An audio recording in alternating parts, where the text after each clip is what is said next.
자, 수업. 다들 누가 노트 꺼내시고요. 수업 준비합시다.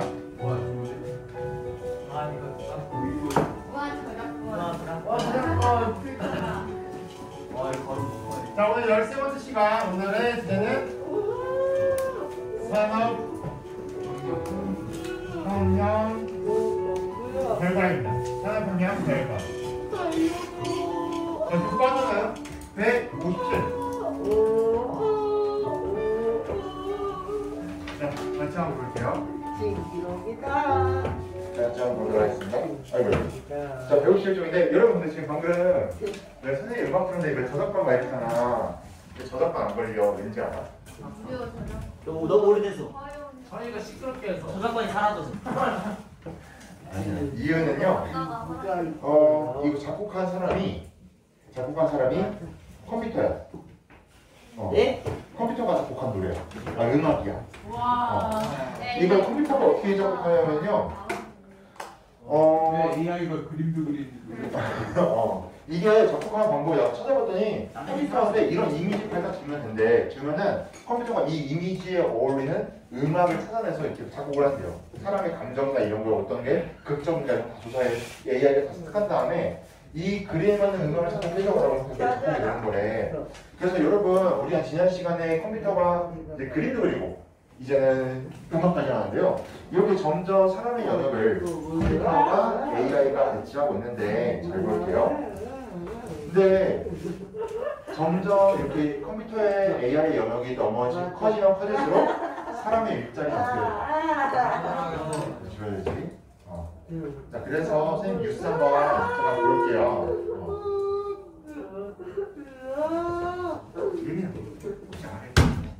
잠깐만.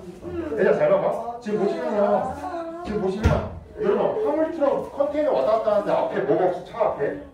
저거 운전서. 운전석이 없지. 이걸 실제로 AI가 저 컨테이너 나는 항구의 모습인데요. 한번 보도록 하겠습니다.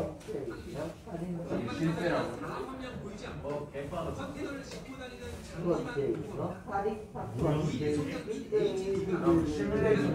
시스템의 지시를 받아 스스로 컨테이너를 옮기는 겁니다. 이것은 AGV는 지난 2004년 네덜란드를 시작으로 독일과 중등 선진국 대형 항만에 들을 때 생산성 향상과 근로자 안전에 중요한 역할을 하고 있습니다. 이거면 안 나오겠네. 생산성 향상에 굉장히 도움이 되고 인력을 많이 지원했기 때문에 여러 가지 비용을 절감할 수 있다는 장점이 있습니다. 오는 2023년에 새로 들어서는 부산시장에도 이 AGV를 도입하는 방안이 결정됐습니다. 하지만 AGV가 도입될 경우 기존 항만 인력 50%가량이 불필요해집니다. 때문에 부산 화물노조는 동부산 컨테이너 터미널이 이분들이 뭐라고 하는지 볼게요. 옮기는 과정에서 고용 불안과 대량 실직 사태가 발생하지 않을까 우려하고 있습니다. 자동화 장비의 AGV를 돌아가니까 대량 실직 사태가 초래됨을 자명함에도 불구하고 이에 대한 아무런 대책을 마련하지 않고 있습니다. 지금 보시면요. 지금 노조 저기서 일하시는 분들이 찬성하고 있어 반대하고 있어? 근데요. 왜 반대할까? 실직돼요. 그렇지. 저게 도입되는 순간 저분들이 저 항구에 존재가 필요가 없어져. 왜냐면 컴퓨터가 알아서 왔다 갔다 우리한테 날아지니까. 그러니까 이분들이 야 저게 도입된 거 상관없다. 근데 우리의 일자리를 어떻게든 뭐 보완책을 마련해 달라 그러시고 계신 건데요. 이렇게 여러분 컴퓨터가 음악의 영역, 예술의 영역, 그리고 이런 일자리 당연하죠. 그 지난 시간에 로봇 도입까지 갔는데 이렇게 AI 도입이 되면 될수록 일자리를 위협받는 노동자들은 반대하고 있어요. 그런데 과연 과거에 산업혁명 시기, 공장이라는 게 만들 기계가 만들었을 때 그때 노동자들은 반대했을까, 찬성했을까?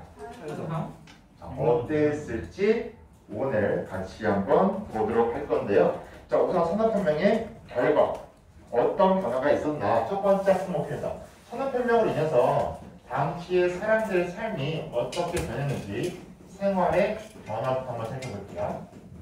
자, 물론 산업혁명, 공장이 도입되면서요 긍정적인 효과도 있었어. 긍정적.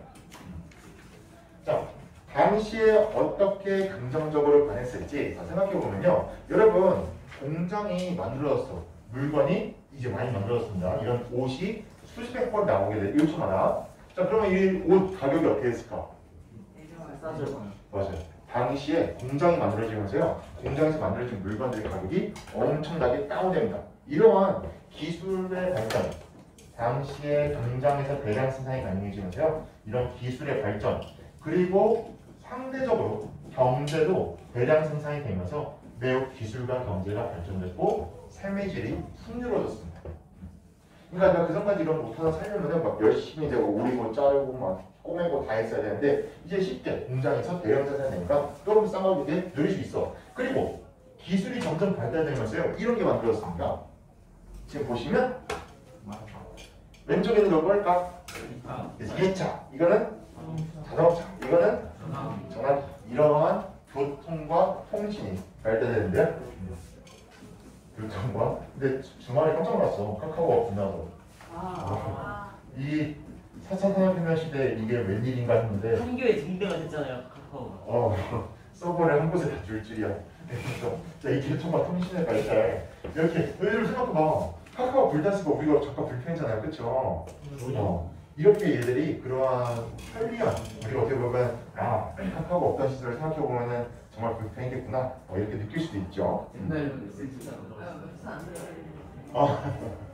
자, 하지만 이러한 산업혁명이요 꼭 사람에게 좋은 건 아니었어. 부정적인 효과도 있었습니다. 자, 우선 어떤 게 있었냐? 자, 여러분 생각해봅시다. 공장이 돌아간다. 공장에 사장님과 노동자들이 있는데요. 누가 더 잘 살까? 왜 사장님이 더 잘 살까? 인건비는 안 드는데 효율이 높거든. 그렇지. 사장님들은 돈을 더 많이 가져가고 당시 인건비를 줄여서 자기가 이득을 취할 수도 있어요. 그래서 당시에 어떤 문제가 제일 심했냐면 이러한 빈부격차였어. 산업혁명 결과 돈을 벌 수 있는 수단을 가진 사람들은요 계속해서 부자가 됐고요. 반면 노동자들은 계속해서 가난해질 수밖에 없었습니다. 왜냐하면 자 이러한 빈부격차 문제가 점점 심해졌는데요. 지금 이게 당시에 풍자화야. 지금 보시면 노동자들은 아래에서 정말 힘들게 살고 있지만 위에서 부자들은 떵떵거리면서 살고 있다. 그 빈부격차를 표현하고 있는데요. 왜 그랬냐? 노동 문제 때문입니다. 이 당시에는 여러분 산업혁명 때 노동자라는 게 처음 생긴 거야. 즉, 잘 봐봐. 그 전까지는 없었던 하나의 신분, 어쩌면 계층이죠. 공장에서 일하는 노동자들이 처음으로 등장한 겁니다.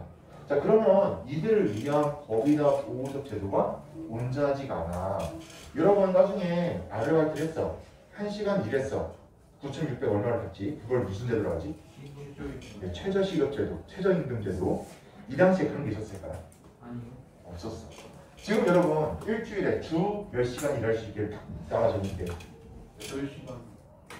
하루 8시간에서 보통 52시간 일주일 동안 52시간 근무제를 정해놨거든요. 그래서 지금은 노동자들의 권리를 많이 챙겨주고 있어. 하지만 이때는 노동자는 이제 막 생긴 거야. 그러니까 이들을 위한 법과 제도가 아직 마련되지 않았어. 그러니까 당시에 이런 낮은 임금, 고된 노동, 선생님이 이때 찾았더니 하루 평균 12시간에서 18시간씩 일했다고 합니다. 토요일도 있었을까? 없었지. 어디가 토요일이 있어. 그냥 토요일까지 일하는 거. 주 6일. 그리고 심지어 이런 아동노동. 지금 보시면 사진에 보이는 이 애기들 봐봐. 몇 살 같아? 초등학교 한 저학년쯤 보이죠. 실제로요. 이 당시에 수많은 가난한 집 사람들은 자신의 어린 자녀들을 공장에 팔기 시작했습니다. 노동자들. 그래서 이런 어린 아이까지 노동시켰는데요. 여러분 지금 여러분 알바할 수 있어 없어? 이게 있는데 누구의 허락이 있어야 돼? 부모님의 허락이 꼭 있어야 됩니다. 그리고 아마 내가 알기로 좀 힘든 직업이나 막 일부 직업은 제한도 있을 거야. 청소년 일할 수 없는 직업도 있어. 이런 식으로 지금은 이런 게 다 있는데 이때는 이런 게 없을 때야. 그러니까 노동문제가 매우 심했고요. 이런데 가장 심했을 때 영국에서 한 일이 일어나. 이게 뭐냐면 러다이트 운동이에요. 러다이트 운동. 우리나라 말로 번역하면요 기계 파괴 운동인데요. 잘 보세요. 러다이트 운동. 러다이트 운동인데요. 우리나라 말로 번역하면 기계 파괴 운동인데 이걸 왜 이렇게 했나? 근데 지금 보시면 그림을 보시듯이 사람들이 막 기계를 부시고 있는데요. 선생님도 어릴 적에는 학교에서 뭐라고 했냐면 당시에 기계가 도입되니까 사람들 일자리가 줄어서 당시에 노동자들이 기계를 부신 거다라고 배웠는데 지금 찾아보니까 잘못 배웠어. 통해 찾아보니까요. 그때 공장 노동자들은 원래 노동자들의 일자리에서 방치했다고 합니다. 근데 더 문제는 뭐였냐면 임금, 월급을 제대로 안 챙겨왔어. 하루 12시간 넘게 일했는데 그날 당일에 받은 돈이 끼케야 2만 원, 3만 원 정도였대요. 여러분 생각해보자. 내가 하루 기간을 일해서 12시간 넘게 근데 2만 원 받아봐. 기분이 어떨까? 서럽지. 이게 뭐 하는 거야? 나 지금 우리 가족들 먹이 살려 왔는데 이게 빵 하나 먹을 돈 기간이 너무한 거 아니야? 그러면서 노동자들이 우리들의 권리, 우리 노동자들의 권리를 존중해달라 그러면서 기계를 파괴했고요. 이게 바로 기계 파괴 운동. 왜냐면 노동 문제가 매우 심각했다. 이러면서 사회 전반적으로 노동자들의 삶이 얼마나 힘든지가 알게 됩니다. 왜냐면 이때 유럽에서 그동안 없었던 노동자 계층이 점점점 증가했고요. 이 노동자들이 생각해보자. 사장님이 많을까? 노동자들이 많을까? 노동자가 훨씬 많지. 노동자들이 국가의 막 과반수를 넘어가는데 그들의 삶이 너무 힘들어. 이거를 본 지식인들은요. 이걸 만듭니다. 사회주의. 이때 등장한 게 사회주의 사상입니다. 이렇게 노동자들이 힘든 걸 목격하자 당시에 지식인들이 이건 아니다. 우리 노동자들을 위해서 새로운 세상을 만들자. 그런 사회주의라고 주장했는데요. 사회주의가 등장한 배경은요. 바로 저 산업혁명의 문제점 때문입니다. 산업혁명은요. 철저한 자본주의 체제거든요. 이 자본주의의 문제점을 꼬집고 사회주의가 등장합니다. 그러니까 선생님이 자본주의의 문제점 정확히 뭔지는 바로 좀 이따 바로 알려드릴게요. 자, 이 사회주의자들의 주장이 뭐냐면요.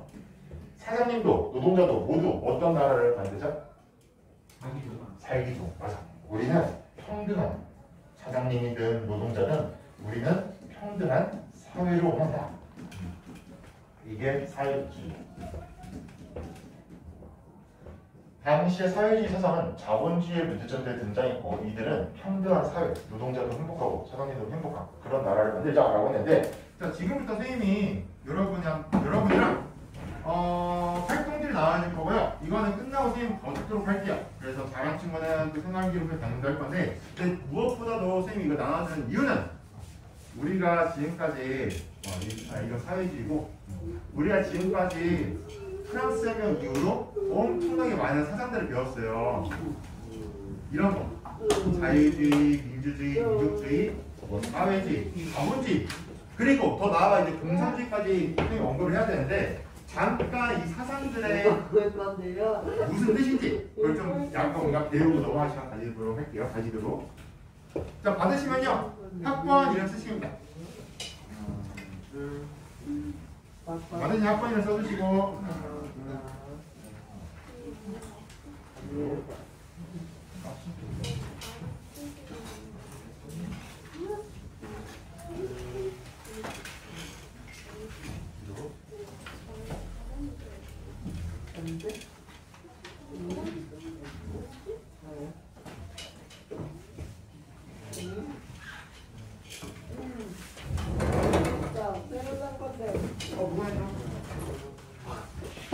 그거 지금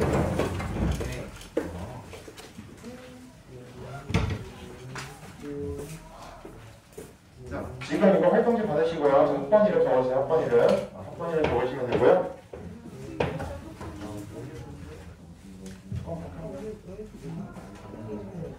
자, 여러분 지금 우리가 프랑스 혁명 이후로 이렇게 다양한 사상을 배웠는데 이 사상이 도대체 뭔지 같이 조금 알아보는 시간을 가져볼 건데요.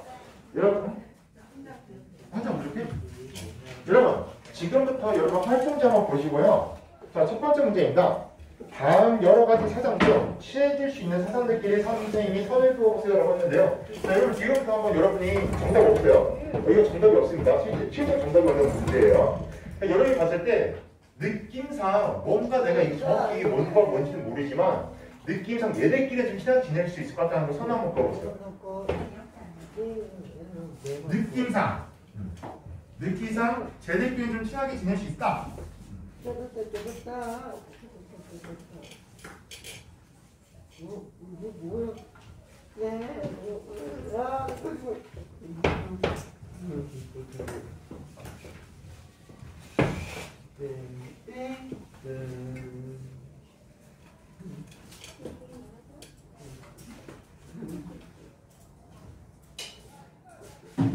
항상 얘네들이 시간이 되는 수 있다.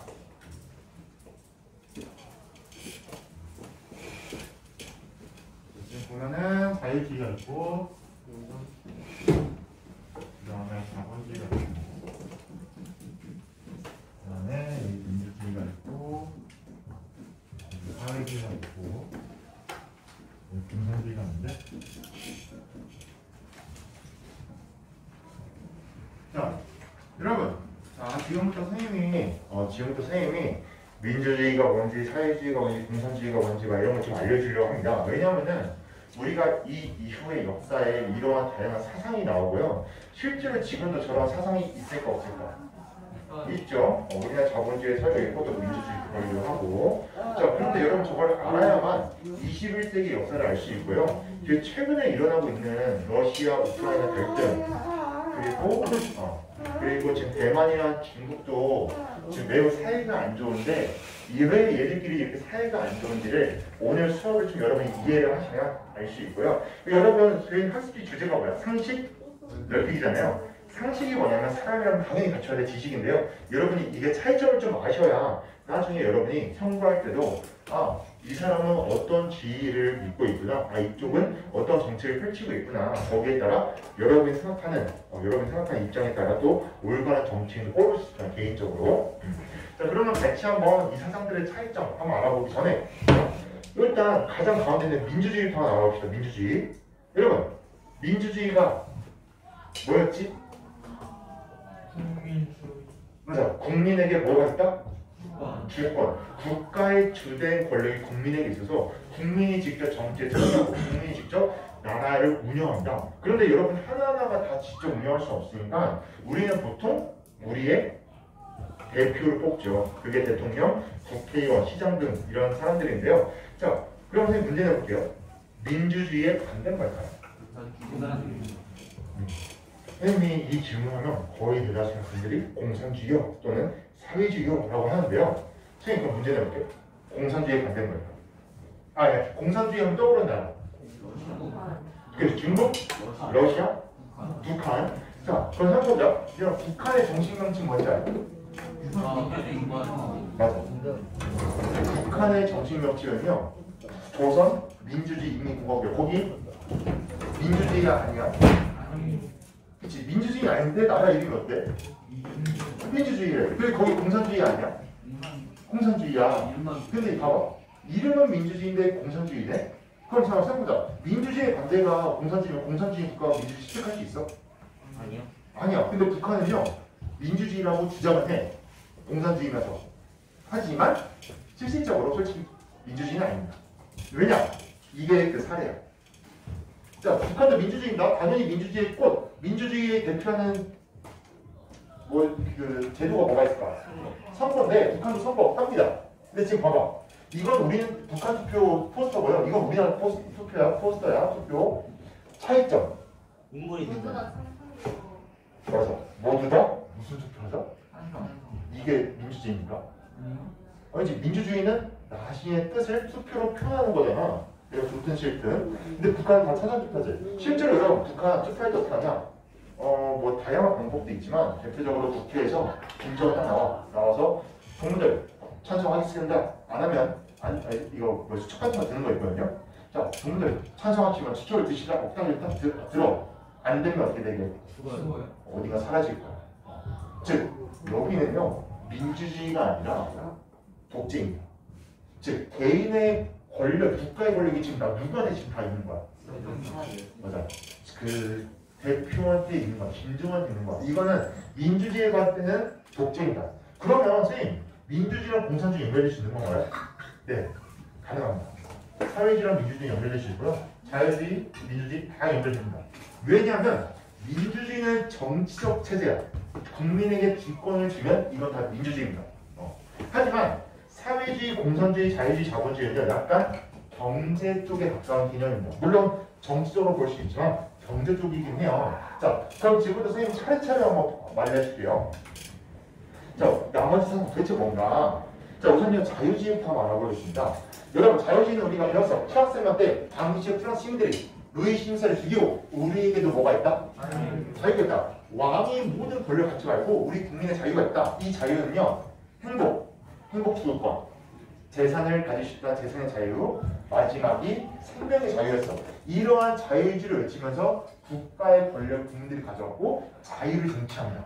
그런데 여기서 가졌던 자유 중에 하나가 재산의 자유였어. 그 전까지 모든 국가의 소유물은 누구 거? 맞아, 왕 거였어. 이걸 국민들이 가져온 거야. 자, 그동안은 왕이 예를 들어서 야 이번에 방앗간에서 쌀을 만든다며 밀가루 만든다며 그거 사용료 나한테 돼. 이런 식이었는데 이제는 개인이 공장을 만들고 생산을 해서 그 재산 동반법 내가 가지는 법. 이게 자유주의에서 뭘로 넘어오냐면 자본주의로 넘어옵니다. 자, 자본주의 뜻이 뭐냐면요, 이윤 추구를 목적으로 하는 자원. 여러분, 즉 돈을 벌 수 있는 수단이 정당한 게 자본주의다. 즉 개인이 돈을 버는 게 자유로운 세상이 자본주의야. 잘 보자. 그 전까지는 왕이 모든 생산을 독점했는데 이 생산을 국민들이 가져왔고 국민들이 자유롭게 돈을 벌 수 있게 됐어. 여러분도 자본이 있나요 없나요? 돈을 벌 수 있는 수단. 만약에 여러분이 20살이 돼서 알바를 해, 좀 월급을 받잖아. 여러분의 노동 자본이 있는 거야. 일해서 버는 돈, 노동 자본. 알바를 열심히 해서 5천만 원 모았어. 그걸로 장사 열었어. 그 5천만 원은 사업 자본. 여기서 말하는 자본은 돈을 벌 수 있는 수단을 의미합니다. 자, 이렇게 자유주의는요, 자본주의를 탄생시켰어. 개인이 돈을 마음대로 벌고 그 번 돈 어떻게 하면 돼? 자유롭게 쓰자. 이게 자유주의와 자본주의의 연결 고립점이야. 자, 그런데 여기서 문제가 생겨. 어떤 문제냐? 여러분, 저렇게 개인이 공부하는 게 자유로우니까 산업혁명 때 어떤 일이 일어났다? 노동자가 많아요. 맞아. 노동자들이 많아졌는데 노동자들의 삶이 어때? 맞아, 힘들어. 왜 힘드냐? 잘 보세요. 자, 이거 되게 중요한 사람인데 애덤 스미라는 사람이 보이지 않는 손이라고 주장했습니다. 혹시 들어본 적 있니? 보이지 않는 손? 이거 보이지 않는 손 엄청나게 중요한 상식 중 하나입니다. 자, 지금 한번 잘 들어보세요. 자, 보이지 않는 손이 뭐냐면요, 이런 거야. 이렇게 개인이 물건을 만들 수 있는 자본주의가 다 도래됐을 때 사람들이 궁금해. 뭐가 궁금하냐? 야, 물건을 만들었는데 예를 들어 그냥 책을 하나 만들었어. 이거 얼마에 팔 거냐? 이때 경제학자 애덤 스미스가요, 보이지 않는 손이라고 주장해. 이게 무슨 뜻이냐? 여러분이 예를 들어서 카페를 차렸어. 아메리카노 한 잔에 얼마에 팔 거야?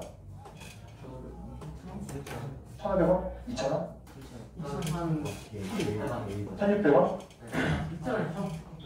네 1,500원 팔아서 살 수 있니? 예를 들어서 여러분이 2,000원에 사가보자. 그러면 2,000원에 내가 팔아. 자, 내가 아메리카노를 카페에 만들어서 2,000원에 팔았어. 그런데 2,000원에 팔았어. 그럼 사람들이 안 사가. 에이, 이거 별론데 비싼데 여러분 안 사. 그럼 여러분 어떻게 할 거야? 반대로 가격을 올려서 이제 낮추면 돼. 자, 반대로 내가 2,000원에다 사람 미친이 사. 엄청 많이 사가. 그럼 가격 어떻게 할 거야? 그렇죠, 올리잖아. 이게 뭐냐면 판매하는 사람이랑 소비자랑 합리적으로 알아서 가격을 정한다는 거야. 내가 2,000원 내놨는데 사람들이 안 사가면 떨어지면 되고, 내가 2,000원 내놨는데 사람이 부티나게 사가. 그럼 500원 한번 올려보고. 즉 판매자와 소비자가 알아서 가격을 정한다. 그러니까 국가는 개입하지 마라. 보이지 않는 손, 공급자와 소비자의 의식에 따라, 생각에 따라 가격이 정해진다. 이게 보이지 않는 손이야. 그런데 이게 문제를 만들어. 어떤 문제였냐? 자, 이런 문제가 있습니다. 예를 들어서 여러분이 아까 아메리카노를 내가 했으니까 한번 생각해보자. 내가 카페를 만들었어. 내가 2,000원 내놨더니 옆에 커피점이 1,500원 팔아. 그럴 때 내 걸 안 사가. 그럼 여러분 어떻게 할 거야? 그럼 여러분 가격 어떻게 할 거야? 그렇지, 낮춰야 돼. 근데 낮추면 내가 번 돈이 어때? 줄어들어. 그럼 여러분 생각해보자. 가격을 낮추면서도 내가 돈을 그대로 유지할 수 있는 방법 또는 더 벌 수 있는 방법. 뭘 낮추면 돼? 제품 파는 거. 맞아. 인건비 줄이면 돼. 제일 좋고 편한 방법이 알바비 줄이면 돼. 근데 지금은 최저 실력은 있지만 이때는 있었다 없었다? 없었다. 그러니까 이 자본가들이요, 노동자들한테 일 겁나 많이 시키고 돈은 덜 줍니다. 그래서 엄청난 이익을 자기가 다 먹어버려. 이게 산업혁명의 문제점이었어. 자본주의의 문제점. 즉 개인에게 생산수단을 맡기니까 자유가 있으니까 이 돈을 벌기 위해서 당시에 노동자라는 사회 공동체를 훼손하기 시작합니다. 그러면서 탄생했던 게 사회주의예요. 이때 여러 사회주의는요, 우리 이렇게 열악하다, 노동 환경도 너무 열악하다, 개선 좀 해달라 라고 하면서요, 뭐 이런 아저씨들이 있었어. 이름 외우지 않으셔도 돼요. 그냥 센시멀 투리엔 오웨이라는 사람이 있었는데 얘들이 대표적인 사회주의 사람들이었어. 얘들이 뭐라고 했냐, 정부와 자본가들이요, 노동자 권리를 좀 챙겨라. 너네만 잘 먹고 잘 사는 게 아니라 우리 노동자들도 좀 잘 맛이 있게 최저임금도 만들어주고 일주일에 52시간 근무제도 만들어주고 이런 식으로 정책 좀 만들어라 라고 한 거야. 자, 잘 봐봐. 그럼 사회주의의 주장은 이겁니다. 사회 전체 이익을 중시 여긴 사상이라서요. 모든 사람이 다 평등하게 이렇게 살자. 자, 사회 전체 이익을 개인의 자유보다 더 우선시하는 게 사회주의입니다. 여러분, 그러면 지금 활동지에 우리나라 정책점, 사회주의에 해당되는 법, 이게 4가지죠. 뭘까? 이거 동그라미 해보자. 자, 한번 여러분 활동지에 우리나라 정책 4가지가 나와 있는데요. 여기서 사회주의, 개인의 자유보다는 사회 공동체 이익을 위해서 실시했던 정책이 뭐가 있을까요?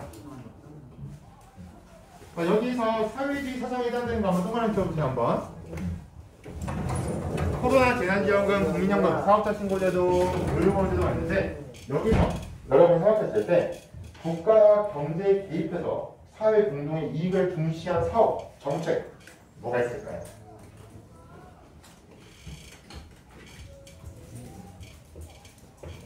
자, 같이 한번 보도록 하겠습니다. 여러분, 코로나 시기 재난지원금 여러분 받았어 안 받았어? 좋았어요. 받았지? 국가가 여러분한테 코로나 때문에 국민들이 힘드니까 돈 다 줬죠. 이거 사회주의일까? 아니요. 아니죠. 이건 사회주의 정책입니다. 잘 보세요. 다시 한번 정리할게. 사회주의란 사회 공동체 이익을 위해서 국가가 경제 등 개입하고요. 개인의 자유보다는 국가 공동의 이익을 우선시하는 걸 사회주의라고 볼 수 있어. 즉, 코로나 재난지원금 국가가 경제에 개입을 한 거야. 국가가 경제에 개입해서 돈을 다 들어줬어. 사회 모든 사람들의 행복을 위해서. 이거 사회주의고요. 국민연금은 뭘까? 사회주의일까? 여러분, 국민연금제도가 뭐냐면요. 여러분 나중에 취업하잖아요. 그러면은 한 달에 월급을 일부 떼가. 왜 떼가냐? 그 떼가서 국가가 국민연금이라 그래가지고요. 여러분 퇴직하면은 한 달에 얼마씩 이제 노후에 비하여 돈을 주거든요. 근데 그걸 여러분한테만 주는 게 아니라 혹시 일을 못하거나 가난한 사람들에게도 나이가 들었을 때 나눠주는 복지제도예요. 사회주의가 자유주의가. 이것도 사회주의입니다. 사회주의 정책 중 하나입니다. 왜냐면 개인이 이거 여러분 일부 몇 개 직업 빼고는요 무조건 가입이에요. 내가 가입하기 싫으면 무조건 가입해야 돼. 국민연금. 즉 개인의 자유를 어떻게 한 거야? 제한한 거죠. 그래서 이거는 자유주의를 어떻게 보면 제한한 사회주의 제도고요. 사업자 신고제도. 내가 사업하고 싶으면 구청에다가 신고하면 돼. 이건 자유주의일까 사회주의일까? 이건 자유주의입니다. 내가 장사하고 싶으면 신고. 그냥 얘기만 하면 돼. 마음껏 장사해도 돼요. 그래서 이거는 자유주의고요. 자, 의료보험제도. 매우 훌륭한 우리나라 제도 중 하나입니다. 여러분, 이거는 사회주의가 자유주의입니다. 사회주의. 지금도 사회주의라고 볼 수 있습니다. 여러분, 의료보험 여러분 엄청난 혜택 받고 있잖아. 이런 보통 병원 가면은 강급했을 때 병원 가면 얼마 나와? 몇 천밖에 안 나와. 10,000원 안 나오잖아요. 10,000원 내외로 나올 텐데 여러분 나중에 한번 병원 갔을 때 저기 이거 보험 처리하려는데 영수증 떼주세요 하잖아. 그러면은 영수증에 뭐라 돼 있냐? 감기 걸렸을 때 그 병원비로 3만 원이 나올 거야. 3만 원, 2만 원, 3만 원. 근데 거기 뭐라 돼 있냐면 의료보험으로 얼마 공제돼서 7,000원 이렇게 나올 거야. 즉 의료보험제도는 뭐냐면요. 국민들한테 보험을 가입시켜서 한 달에 정기적으로 버는 수준에 따라서 국가 세금을 가져와. 그 번 세금으로 국민들이 병원을 갈 때 도와주는 제도가 의료보험제도야. 그래서 이것도 국가가 우리 사회 복지, 모든 공동체 이익을 위해서 개입한 거고요. 의료보험은요, 버는 수준에 따라 가져간다. 부자들한테는 더 많이 가져가고 적게 벌면 덜 가져가고. 하지만 혜택은 골고루. 그래서 이것도 사회주의 정책인데요. 이렇게 여러분 자유주의 반대가 사회주의인데 산업혁명 때 이런 개인의 자유가 강조되면서 아니야 우리 노동자의 권리를 챙겨줘 모든 공동체의 권리가 있지 하면서 사회주의가 등장하면서요 얘네 둘은 조금 사이가 나빠집니다. 그런데 이때 이런 노동운동 열심히 해서 우리 노동자들 권리달라, 우리 임금을 올려달라, 52시간 근무제달라 했는데 그 결과가 뭐였을까요? 맞아, 실패. 왜냐? 이때 지도층이 누구였냐면 자본가들이었어요. 자본가들이 쉽게 노동자들한테 권리를 주지 않습니다. 그래서 이들은 구속당하거나 사형당했고 실제로 이때 수많은 영국과 프랑스의 노동자들이 엄청나게 탄압을 받아. 이걸 본 이 아저씨가 있었습니다. 이 아저씨 이름 뭐게? 이 아저씨 이름 지금도 꼭 아셔야 돼요. 이 아저씨 이름 모르고 세계사를 일하는 건 있을 수 없습니다. 현대사회를. 이 아저씨 엄청 중요한 아저씨야. 이름이 칼 마르크스 아저씨인데요. 어디 사람일 것 같아요? 독일, 러시아 사람. 독일. 맞아. 독일 사람인데요. 이 독일에서 태어난 마르크스는요. 프랑스에 건너와서 뭘 경험했냐면 사회주의 운동을 경험해. 노동자들 얼마나 힘든지. 그래서 이 마르크스는요. 노동운동에 참여하면서 사회주의를 보는데 이 아저씨가 사회주의를 문제점을 찾은 거야. 어떤 문제였냐? 아까 봤던 그 사회주의 초기 사회주의자들은요.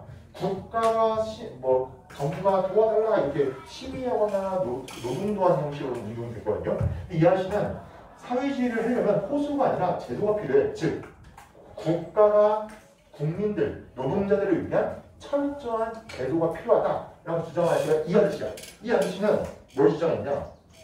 언젠간 자본주의 망한다. 왜냐? 빈부격차가 점점 심해지고 가난한 사람들이 점점 늘고 너무 가난해서 먹고 살 게 없으면 이 가난한 노동자들이 결국에 뭐 할 거라 생각했을까? 맞아, 혁명. 이 수많은 노동자들이 우리에게도 뭐가 달라. 왜 부자들만 잘 사냐가 혁명을 일으킬 거다. 그래서 노동자들이 집권을 한 다음에 모든 자본가들을 다 쓸어버려라. 그 다음에 어떤 나라를 만드냐? 노동자들이 하나의 당을 만들어서 정치를 꽉 잡고 이들이 함께 행복하게 나눠먹는 세상, 공산주의 국가를 만들자고 주장한 지가 마르크스야. 그러니까 사회주의자들처럼 단순히 호소 이런 제도 만들어서 이게 아니라 아예 국가를 뒤엎어버려서 아예 모든 사람들이 행복한 나라를 만들자. 그래서 정치적 당도 하나야. 그래서 여러분 공산주의 국가 아까 말했던 나라들 있잖아. 중국, 북한 정치적 당이 하나입니다. 노동당. 그래서 여러분 북한이나 중국이나 뭐에 빠지기 쉬웠냐면 독재에 빠지기 쉬워. 왜일까? 당연히 있어. 당이 하나야. 그러니까 당대표 하나의 트로트를 뭉쳐야 돼. 이것 때문에요. 얘들은 민주주의를 얘기하지만 실제로 다 독재에 빠지기 쉽니다. 이래서 공산주의 실패했고요. 자, 두 번째. 잘 봐봐. 마르크스는 뭘 주장했냐? 이걸 주장해. 능력만큼 일하고 필요한 만큼 써서 누구나 행복한 세상. 자, 이런 거야. 우리 3반 친구들이 오늘 딱 일하러 나왔어. 공장에. 몸 아픈 친구, 좀 졸린 친구는 오전만 일하시고 가시고요. 몸 오늘 괜찮으면 한 8시까지 일하세요. 4시까지 일하세요 해. 그럼 나 오후까지 다 일할 거다. 손. 호구예요.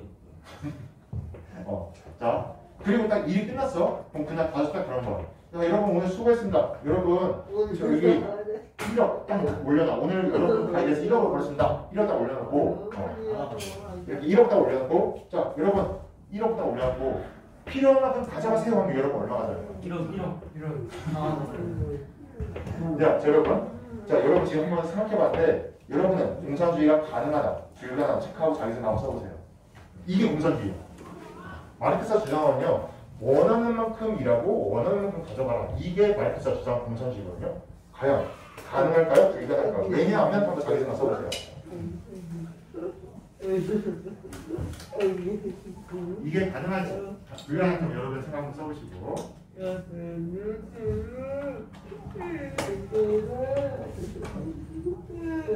기분 좋아.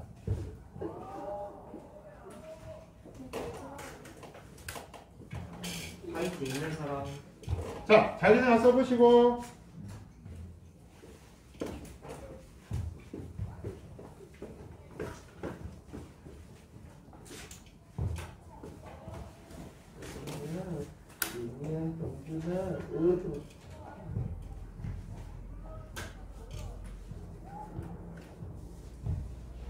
제발 돌아왔죠.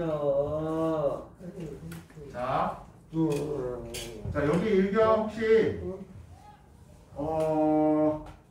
오늘 17일인데 지산이 혹시 가능하다고 보기 불가능하다고?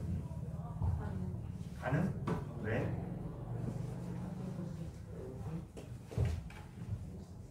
아 이유는 없어서? 혹시 너 가능하다고 본 사람 있니? 없나? 혹시 불가능? 재훈이 왜 불가능? 재훈이 미안해. 재훈이 왜 불가능? 자유로운 대신에 가능성. 대신의 가능성? 어떤 대신? 일을 다 같이 해야 이게 어려운 거니까 그만큼 대신에 따라서 지금 채훈이가 되게 잘 얘기했어요. 실제로 공산주의 국가들이 지금 여러분 지금 생각해보자. 공산주의 국가들 중에 잘 사나라 있을까? 공산주의 실패했습니다. 왜냐면 물론 마르크스 아시도 이런 거 몰랐을 건 아니야. 근데 지금 채훈이가 잘 얘기한 것처럼 사람들이 돈 앞에 잘 생각해보자. 필요한 만큼 일하고 가져와서 했을 때 여러분 아까 여기 1억 있습니다. 얼마가 잘못됐는데 너도 나도 다 뭐라 했어? 1억. 왜냐면 사람한테는 뭐가 끝이 없어? 욕심 끝이 없지. 솔직히 저거는 가능하기에는 좀 불가능하다고 선생님도 생각하고요. 가능하려면 정말 모든 사람들 마음이 정말 깨끗하고 양심적이고 욕심이 없는 그런 세상에서 가능할 수도 있을 것 같아요. 그런 세상에서는. 아니면 어떤 법과 제도가 있어야 되는데 아까 말했듯이 공산주의 독재까지 있습니다. 그리고 사람의 욕심은 끝이 없고요. 더 큰 문제는요. 여러분 생각해보자. 오전에 내가 4시간이나 8시간이나 가져가는 건 어때? 똑같아. 그럼 여러분 노동하고 싶은 사람이 있어 없어? 없습니다. 그래서 실제로 공산주의 국가들이 노동의 의욕이 확 떨어지면서 이때 점점 경제적으로 쇠퇴했고요. 결국에는 현재 실패했다고 보고 있습니다. 실패했다고 보고 있어. 그럼 지금 남은 거는 공산주의 끝났고 남은 건 뭐냐? 얘네 둘이야.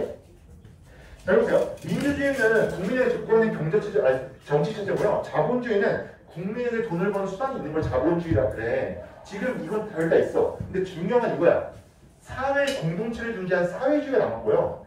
개인의 자유를 중재한 자유주의가 남았어. 이 둘 사이에서 우리는 어떤 것을 택해야 되나? 지금 우리는 이 고민에 빠진 겁니다. 자유주의와 사회주의. 이 사회주의의 각각 있는 게 공산주의였어. 모든 공동체가 함께 나눠먹는 세상. 근데 이거는 솔직히 실패했다고 볼 수 있고요. 이 두 정책을 어떻게 잘 우리가 이용하냐 이건데 여러분 대표적인 사회주의 국가가 있습니다. 어디냐? 북유럽이요.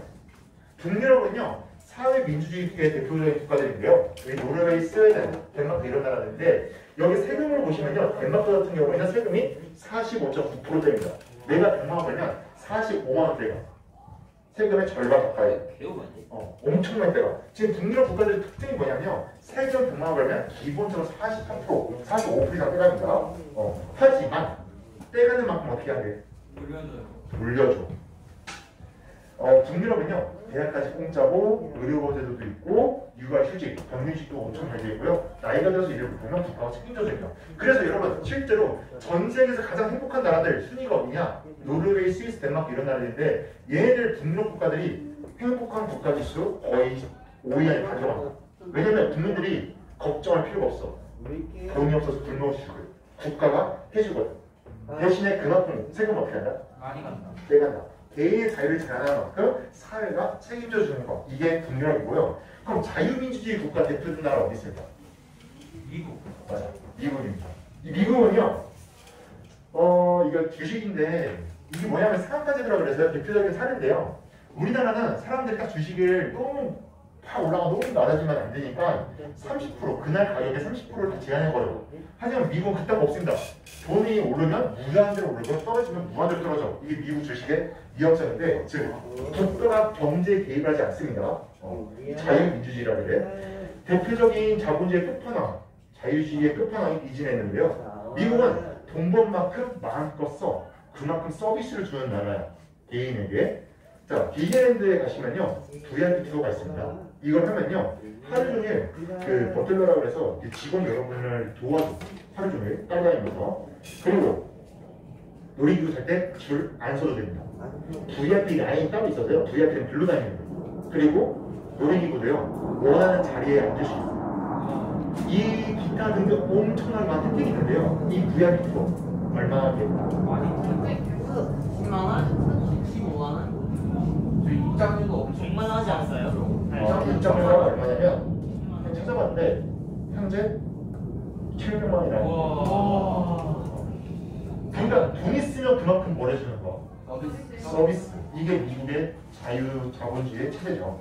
여러분, 그러면 우리나라는 저희 남은 문제 두 개 있습니다. 우리나라는 어디쯤 있을까? 한번 여러분 체크 한번 해보시고요. 한번 체크해보시고. 그리고 나는 북유럽, 미국 아니면 한국이 있는데 이 세 나라 중 어디에나 살까? 한번 여러분의 생각을 써보시면 됩니다. 남은 시간. 자, 그리고 선생님이 보내주신 노트 한번 할게요. 수고하셨습니다. 많이